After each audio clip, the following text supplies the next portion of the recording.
নমস্কার বন্ধুরা, welcome back to my channel. শুরু করছি এখনকার ভিডিও। তো এখনকার ভিডিওতে আমি কথা বলবো যে সারাদিন তো অনেক কিছুই দেখলাম, ঠিক আছে। তো আমি অ্যাকচুয়ালি বাড়ি আসতে আসতে দেখি, হ্যাঁ, সমস্ত ভিডিও টিডিও সমস্ত কিছু দেখি টেকি, তারপরে বাড়ি এসে আমি ভিডিও করি। তো মেন কথা হচ্ছে যে আজকের যেটা কিছু জিনিস বলবো অবশ্যই, তার আগে একটা কথা হলো, সব থেকে যেটা আমাদের মনে একটা সন্দেহের উদ্রেক যে সত্যি কি যেটা রিতমের যে প্রাক্তন ছিল, তো সে কি মানে তার কি সত্যি বিয়ে হয়েছে? কারণ সে রিলস ফিলস সব কিছুতে তাকে তো দেখা যাচ্ছে একদম সিঁদুর টিঁদুর পরিহিত, কিন্তু মনে হচ্ছে হ্যাঁ তার সত্যিই বিয়ে হয়েছে। কারণ ও কিন্তু ওর সোশ্যাল মিডিয়াতে একটা স্টোরিতে কিন্তু ওর হাজব্যান্ডকে কিন্তু দিয়েছে, ঠিক আছে, ছবিটা। যদিও সেই মুখটা দেখায়নি, তবে মনে হচ্ছে ওর বিয়ে হয়েছে। যাই হোক, ওকে অবশ্য শুভকামনা, এবং আশা করা যায় যে রিমির মায়েরও তো ভিডিও দেখলাম। তো রিমির মাও যে ভিডিও করেছে, তো সেখানে মানে ঝিমির মা তো প্রথমে ভিডিও শুরু করলো, দেখলাম সানগ্লাস পরে, হ্যাঁ, মানে হাসবো না সত্যি। আমি ভাবি যে এরা কি অ্যাকচুয়ালি কি এত কিছু চলছে তারপরেও এদের দেখুন কীরকমভাবে, হ্যাঁ, পুরোপুরি সত্যি ওনার কিন্তু পুরো মাথার গন্ডগোল আছে। যাই হোক, সানগ্লাস পরে টোরে উনি একটা খুব মজার ভঙ্গিতে উনি শুরু করলেন ভিডিও। তারপরে এখন বোধহয় লাইভও করছেন উনি। তো যাই হোক, মোটামুটি একদম মেয়েও ভিডিও দিয়েছে। মেয়ে তো একদম মানে আবার যে সংসারে ফিরতে চলেছে, মেয়েও দিয়ে দিয়েছে একদম। আচ্ছা, হঠাৎ করেই এই মায়ের মনে পড়ে যাচ্ছে যে ও ওই যে ছেড়ে এসেছিল, তার মানে যখন ওই বিদায় হয়েছিল আর কি ঝিমির, সেইটা মনে পড়ে যাচ্ছে। তো ওর মাও পরিষ্কার কালকে লাইভে বলে দিয়েছে যে ও ফিরবে। ওর আচ্ছা, চিকিৎসা সংক্রান্ত বিষয় যেটা বললো, মানে কাউন্সেলিং বা এই ধরনের কোনো কিছু কথা তো বললো না। যেটা বললো ওর সিস্ট যেটা চিকিৎসা আর কি হয়েছে, ট্রিটমেন্ট যেটা ওর শ্বশুরবাড়িতে করিয়েছিল রিতমের মা, সেটা নাকি মানে ওনার দিয়ে লাগেনি, অ্যালোপ্যাথি করাবেন না, এখন হোমিওপ্যাথি করাচ্ছেন। যাই হোক, যেটা ভালো বুঝেছে অবশ্যই করেছে। তবে আমি যতদূর জানি যে সিস্ট বা এগুলো হলে, কারণ এগুলো তো একটু সিরিয়াস ম্যাটার, তো বোধহয় অ্যালোপ্যাথি করলেই বোধহয় বেটার হতো। যাই হোক, সেটা যার যেরকম শরীর নিতে পারবে সে সেরকমই করবে। এবারে কিছু কথা বলবো। এই যে তিনটে ছেলে মেয়ে, ঠিক আছে, মানে রিতম, ঝিমি বা ঈশানী, এই দেখুন তিনটে ছেলে মেয়েরই এদের মধ্যে সত্যি কথা কেউই খুব একটা যে ভালো তার নয়, এবং এদের ফ্যামিলিগুলো একটা চাইল্ড ম্যারেজকে কিন্তু প্রমোট করেছে, ঠিক আছে। এটা কিন্তু আমাদের যিনি সমাজসেবিকা বা আমাদের মানবাধিকার যিনি ম্যাডাম আছেন, উনি কিন্তু বলেছিলেন এটা। আমাদের অবশ্যই সবার মনে আছে, উনি বিভিন্ন লাইভে বলেছিলেন, স্পেশালি রিতমকে উনি বলেছিলেন যে ওর বিরুদ্ধে কী কী শাস্তি হতে চলেছে, কারণ ওর সঙ্গে চাইল্ড ম্যারেজ এই সমস্ত জুড়ে আছে সমস্ত কিছু। তো হঠাৎ করেই না, আমি কদিন ধরেই জিনিসটা আমি ওয়াচ করছি, মানে এটা বলা উচিত না কিন্তু বলি, যে ওনার ডান হাত, ঠিক আছে, মানে যেটা বোঝাতে সুবিধা হবে সেজন্যই বললাম। উনি তো ভীষণ ওই যে ঘুরন্তি চেয়ারে যিনি বসে আর কি উল্টোপাল্টা গালাগাল দেন, ভিডিও করেন, লাইভ করেন। তো তিনি তো মোটামুটি সন্দীপের বাড়িতে গিয়ে একদম চ্যানেলটাকে তো বেশ ভালোই দাঁড় করিয়ে নিয়েছেন। তো এখন উনি ওনার ছেলে বৌমা রিসেন্টলি চ্যানেল বোধহয় ছিল না ওপেন করেছে বা চলছে, এখন মনিটাইজও হয়ে গেছে। তো মোটামুটি কালকে দেখলাম ছেলে বৌমা মেয়ে মানে মা শাশুড়ি সব মিলে একদম বেশ জমজমাট লাইভ করছে, ঠিক আছে, একদম বিশাল ব্যাপার। মানে ছেলের চ্যানেলটাকে কিন্তু ছেলে বউ চ্যানেল গ্রো করে দিল। এদিকে ওনার ছেলে এবং ওনার ছেলের বউ, ওরা তো যথেষ্ট কম এজ ওদের, তাই না? মানে উনি যে এত এই চাইল্ড ম্যারেজ নিয়ে বা বাল্যবিবাহ নিয়ে এত উনি কথা বলছেন, এত লেকচার মেরেছেন, এত কিছু করেছেন, মানে আমি সমাজসেবিকা ম্যাডামের যে ডান হাত, ঠিক আছে, আমাদের ওয়াইটির মানে কি বলবো আপনারা সবাই চেনেন, ঠিক আছে। তো সেই তার তো ছেলে মেয়ে তো মানে কি বলবো খুবই কম বয়স, মানে ছেলে এবং ছেলের বউয়ের। এদিকে তার মেয়েরও তো এখনও বিয়ে হয়নি। যাই হোক, বিয়েটা যা যা পার্সোনাল ম্যাটার, কিন্তু তার তো এখন ছেলেকে এত কম বয়সে বিয়ে দিয়ে দিয়েছে, বা ও ছেলে হয়তো নিজেই বিয়ে করেছে।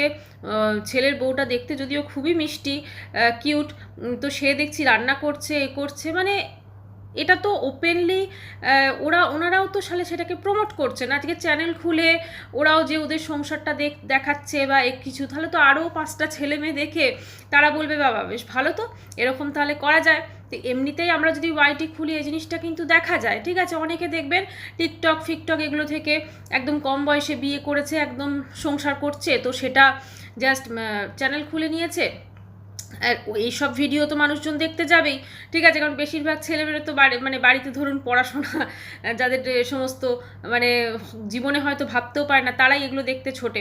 তো যাই হোক, সেগুলো পড়াশোনা করার বয়সে সে বিয়ে সংসার করছে সেটা দেখছে।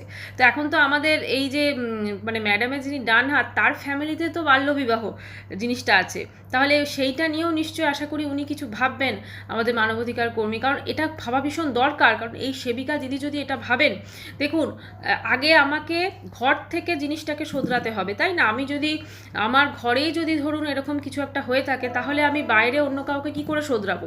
এরা তো যেটা করেছে সেটা তো অবশ্যই অন্যায়, কিন্তু ওনার ছেলে, আমি তো আজকে হঠাৎ করেই আমি দেখলাম জিনিসটা এবং দেখে তো ভাবলাম হ্যাঁ তাই তো, কারণ যথেষ্ট কম বয়স, ঠিক আছে, মানে ছেলে সম্ভবত কলেজেও পড়ে বোধহয়, আর বউটা এত কম বয়স ছেলের বউয়ের, মানে এরা ধরুন বিয়ে করেছে, ওকে, এবার বিয়ে করে দুজনে একসাথে আছে, সেটা সংসার করছে, সেটাকে দেখানো একটা ওয়াইটির মতো প্ল্যাটফর্মে, আমার মনে হয় এটাও বোধহয় উচিত না। কারণ মানে ওদের যদি 18 বছর হয়ে যেত সেক্ষেত্রে আলাদা, আমার তো মনে হচ্ছে না মেয়েটি স্পেশালি যে 18 ইয়ার্স হয়েছে, আর মনে হচ্ছে না, ঠিক আছে, যদিও আমাদের দেশ যেটা বিয়ের বয়স আছে সেটা তো মানে হয়ে গেলে কোনো ব্যাপার ছিল না, কিন্তু এরা বিয়ে মনে হচ্ছে অনেক আগেই হয়েছে।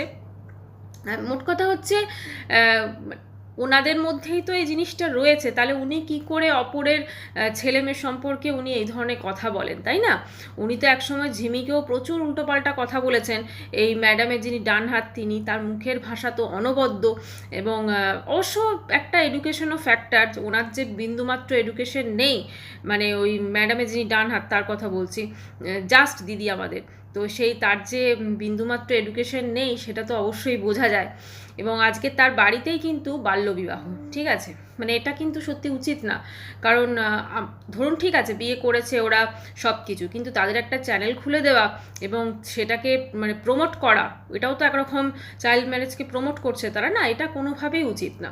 কারণ উনি যখন এইগুলোর সঙ্গে জড়িত আছেন, উনি যখন আজকে নিজেকে সমাজসেবিকা, উনিও তো একরকম সমাজসেবিকা হয়ে গেছেন, উনি সবাইকার এত কিছু ঠিক করছেন, এত কিছু বিচার বিবেচনা করছেন, এত নোংরা পরিষ্কার করছেন, তাহলে সেখানে আজকে ওনার ঘরেতেই যদি এরকম থাকে, তাহলে তো ওনার যে ভাবমূর্তিটা সেটা তো অনেকাংশে নষ্ট হবে, তাই না?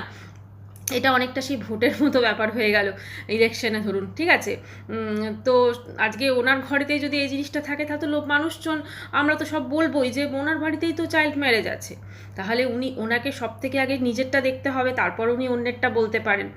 আর যেটা বলার, যে বয়সে ধরুন পড়াশোনা করার বয়স, কেরিয়ার নিয়ে ভাবার বয়স, সেই বয়সে মানুষজন যদি এই জিনিসটা করে, মানে ধরুন এই ধরনের বিয়ে টিয়ে নিয়ে ভাবে, তাহলে তো অবশ্যই সেটা মানে যথেষ্ট একটা চিন্তার ব্যাপার, তাই না? মানে এরকম ধরনের জিনিসগুলো প্রমোট করাটাও তো খুব একটা ইজি নয়, এগুলো যে করছে এটা তো কোনোভাবেই উচিত না, এবং সেটা ম্যাডামের চোখের সামনে হচ্ছে, আশা করি ম্যাডাম এবার দেখবেন, বা মানে ম্যাডামের জিনিসটা আসবে আর কি সামনে, তো দৃষ্টিপাত করবেন ম্যাডাম নিশ্চয়ই এটার উপর, কারণ দৃষ্টিপাত করা ভীষণভাবে দরকার। আজকে ঘর সাফাই মানে বাইরেটা সাফাই করতে গেলে ঘরটাকে তো আগে সাফাই করতেই হবে।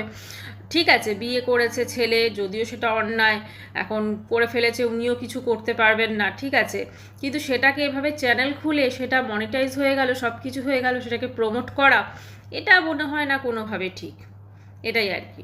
তো যাই হোক, যেটা মনে হলো সেটাই বললাম, কারণ উনি তো ভীষণ বাল্যবিবাহ, চাইল্ড ম্যারেজ এইসব নিয়ে কথা বলেন, আবার এর মতো এই ভাববেন না যে আমি রিতমকে সাথ দিচ্ছি, না না, এই 3টে ছেলে মেয়ে এবং এর ফ্যামিলি প্রত্যেকেই যথেষ্ট নিন্দনীয় কাজ করেছে, এত কম বয়সে ছেলেমেয়েগুলোর হাতে মোবাইল এবং তারপর বিয়ে করে নেওয়া, যার জন্য ওদের 3টে ছেলেমেয়ের আজকে ভবিষ্যৎ কিন্তু সত্যি করে, মানে ভবিষ্যৎ বলুন, জীবন বলুন, অনেক কিছু ওদেরকে কিন্তু মানে সমস্যার সম্মুখীন হতে হচ্ছে, 3টে ছেলেমেয়েকেও হতে হচ্ছে এবং ওদের বাড়ির লোককেও হতে হচ্ছে।